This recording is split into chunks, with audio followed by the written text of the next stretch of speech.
cukup bikin geger netizen lagi gitu ya di sosial media, dipampangnya di Tel Aviv dan mungkin yang cukup membuat netizen bahasanya itu gumun gitu ya, kok ada abrahamshield.org gitu ya, apa itu maksudnya. Dan kalau dari redaksi CNBC Indonesia ketika melihat ini pertama kali dan ada Presiden Prabowo di baliho Tel Aviv, apa sebenarnya latar belakang munculnya baliho ini? Mungkin ke Mbak terlebih dahulu, silakan.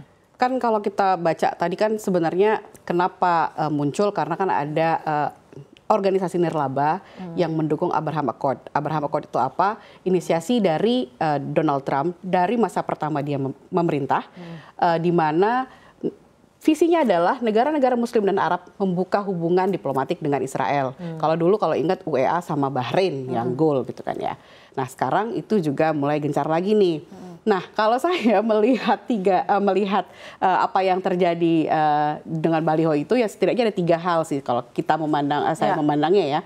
Pertama mungkin ada salah persepsi dari Israel. Oke. Menanggapi salah persepsi dari Israel. Salah persepsi dari Israel menanggapi pidato Presiden di PBB, Presiden Prabowo di PBB.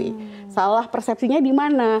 Mungkin dari kata-kata kita akan mengakui Israel jika Israel mengakui Palestina, lalu kita akan menjamin keselamatan Israel, lalu Shalom, itu disalahartikan sepertinya di Israel seolah-olah benevolent ke Indonesia Israel. Sepertinya sudah mulai melunak dengan Israel. Padahal kan sebenarnya itu warning dari Presiden kita yang mengatakan kalau ini bargaining kita nih, kalau lo nggak mau ngikutin maunya kita, akui negara Palestina, nggak bisa semena-mena. Kita akui Israel. Yes. Yang kedua, propaganda. Jadi saya pengen nyanyi nih, aduh domba, nggak bercanda. Ya jadi ini tuh sebenarnya. Boleh silakan. Jadi ini propaganda Israel. Bisa saja propaganda, kenapa?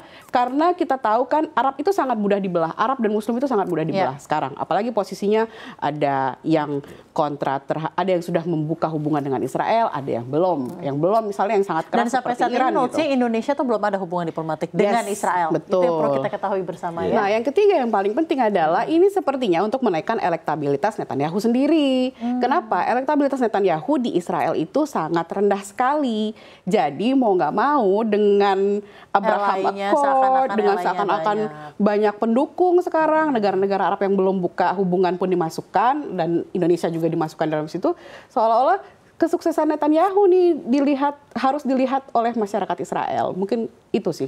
Oke, kalau dari Mas Iqbal sendiri gimana Mas ngelihatnya? Apa yang pertama kali muncul di benak Anda? Terutama ada Abraham Accord itu tersebut ya gitu. Seakan-akan kalau misalnya netizen itu menyalahartikannya gitu ya, seakan-akan presiden kita itu mengakui kedaulatan Israel, titik. Tapi tidak ada syarat-syarat seperti mengakui kedaulatan Palestina dan lain-lain. Dan itu yang menimbulkan polemik sendiri gitu jadinya lagi-lagi di sosial media. Gimana? Iya, kalau saya pertama kaget juga ya.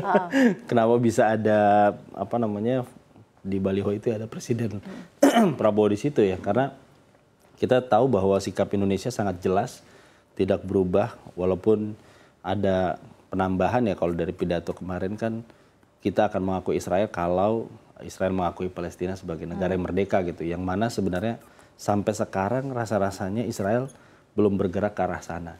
Dan kalau memang tujuannya untuk membuka, ya ini kan ceritanya Trump pengen kalau Abraham Accord itu dia kayak pengen jadi juru damai gitulah ceritanya gitu kan. Walaupun sebenarnya kita tahu bahwa pasti motifnya ya ekonomi juga sebenarnya kan. Tapi yang kita lihat adalah sampai sekarang juga belum ada kejelasan juga ya dari Israel sendiri untuk menghentikan agresi di Gaza itu sendiri. Jadi pastilah kalau orang melihat foto itu, apalagi baliho itu besar sekali dan di Tel Aviv, di ibu kota Israel, pasti orang akan berpikir, lah ini Indonesia sikapnya seperti apa? Padahal itu dari yayasan Israel atau lembaga, sendiri, dari NGO, NGO begitu. Dan saya melihat memang anggota-anggotanya memang orang-orang top ya, yang aktif di ekonomi maupun teknologi ya. Saya lihat tadi sekilas ada CEO-nya Waze juga ya, aplikasi transportasi juga termasuk di organisasi itu gitu. Tapi dengan adanya baliho ini sangat mudah ditafsirkan jadi hal lain gitu loh oleh netizen Indonesia. Iya, seharusnya pemerintah memberi clear statement sih. Tapi kan tadi kan sudah diterangkan oleh Pak Menlu, dari Kemenlu juga sudah jelas bahwa Indonesia hanya akan mengakui kedaulatan Israel hanya dengan Israel mengakui berdirinya negara Palestina, yaitu state solution yang seperti selama ini sudah sudah selalu digaungkan gitu ya oleh banyak negara. Tapi apa yang bisa dipelajari dari hal seperti ini? Karena kalau misalnya tadi seperti yang Mbak sampaikan, ini kan semua message-nya dari Israel gitu ya. Tidak ada keterlibatan Indonesia dalam pembuatan baliho ini sama sekali. Gitu kan. Tapi yang ke-trigger justru adalah masyarakat Indonesia gitu kan ya, yang sangat membela Palestina tentunya. Betul. Dan atas kemanusiaan tentunya. Bagaimana tanggapan dari Mbak sendiri? Sebenarnya isu ini sangat sensitif sekali sih kalau kita lihat sih, apalagi kalau di Indonesia. Jadi ketika sensitivitas publik itu yang dimainkan sangat mudah ke-trigger sih. Jadi sih kalau saya sih melihatnya, kita berharap sih ya kita nggak tahu apa, ini kan sebenarnya bukan kesalahan dari pemerintah kita ya. Ini kan dilakukan oleh pihak lain, pihak Israel ya. Tapi ini membuktikan kalau dunia itu mudah sekali mengganggu kestabilan satu negara. Dengan persepsi lagi ya, mengganggu kestabilan. Baik. Jadi kalau ada lagi yang seperti ini, cepat tanggap, cepat direspon.